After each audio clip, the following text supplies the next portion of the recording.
I will more talk about governance than a government. Because there's a governance here, it's a combination, I would say, of three types of institutions. It is a strong, a comprehensive union movement. That means that workers are organized in unions, and unions are sort of cooperating together.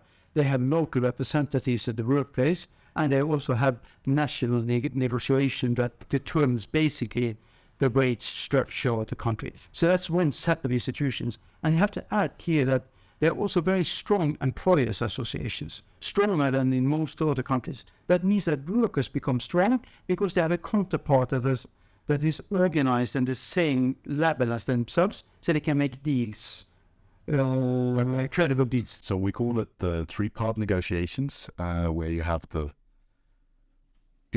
state, you have the unions, and you have the employee organization, employer organizations. They're meeting up and they're negotiating for the terms for a certain market.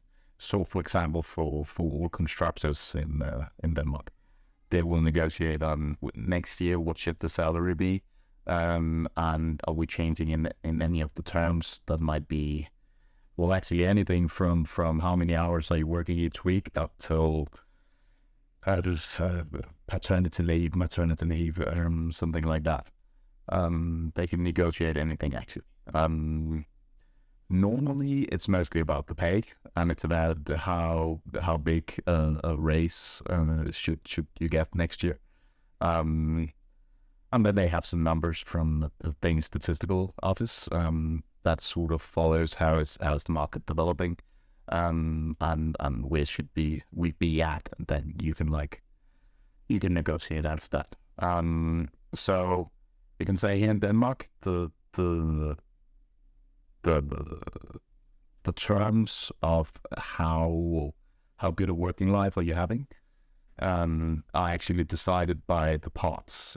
So both the employer side and the employee side, and then the state being like the third partner in this.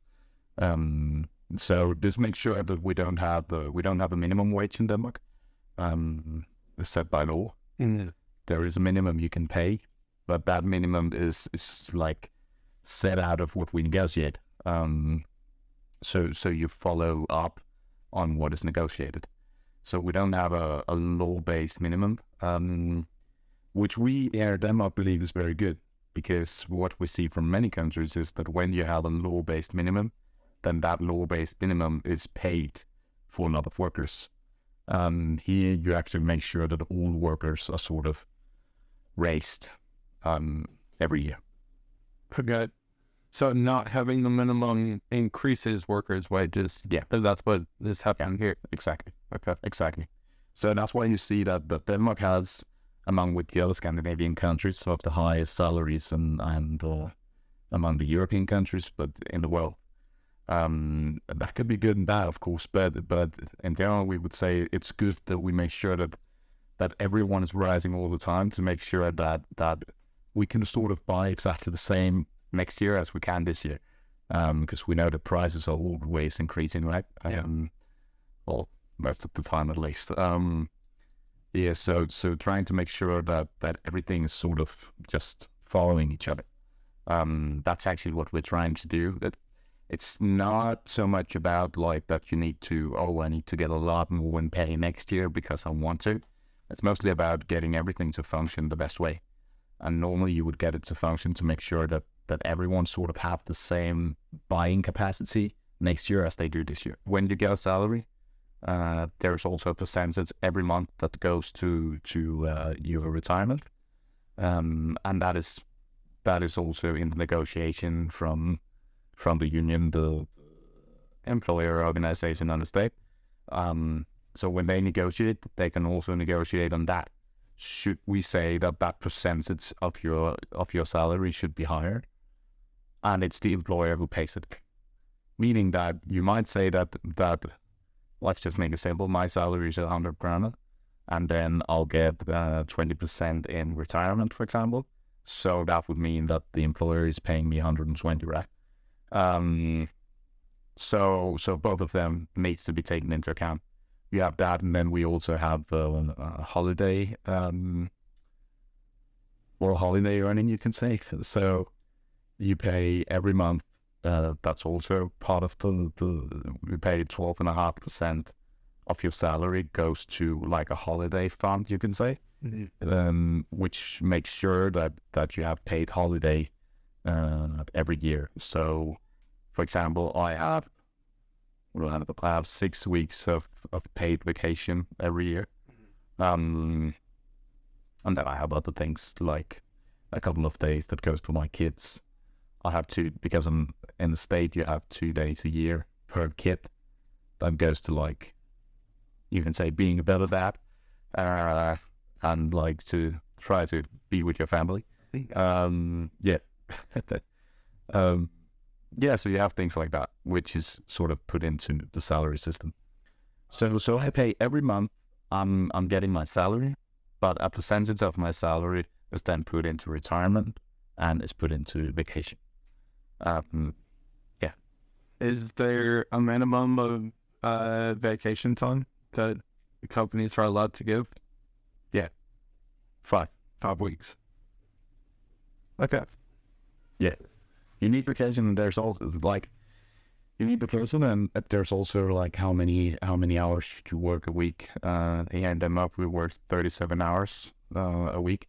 Then of course a company can get you to work more hours, but then they need to pay for it. Of course, everything is a negotiation. So you can always say that you can get in a situation where you cannot agree.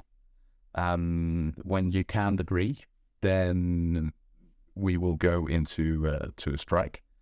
Skoda? Yeah. We will, of course, people will be demonstrating. They will do that through the negotiation if it's difficult. And then you'll go into strike. And of course, that's always a risk of it. But in a way, that's also what we have to, in the negotiation rep, if we don't end up in an agreement, then we know that we can do certain things to each other. Like we can withdraw the working power from the market, and then, well, the employers will need workers. So here in Denmark, you don't have like other group of workers. Like that would be very poorly seen. Like if you take a job that it was actually someone who's now on strike, if you do that, that's a very, very negative thing to do.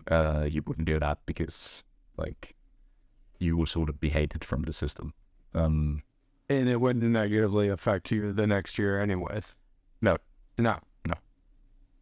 So I don't see so many negative sides about it, actually. I would say that whole negotiation system is actually pretty good.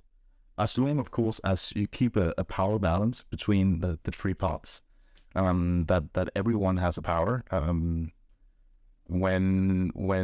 If you're trying to shift power in between these three, then it becomes more difficult.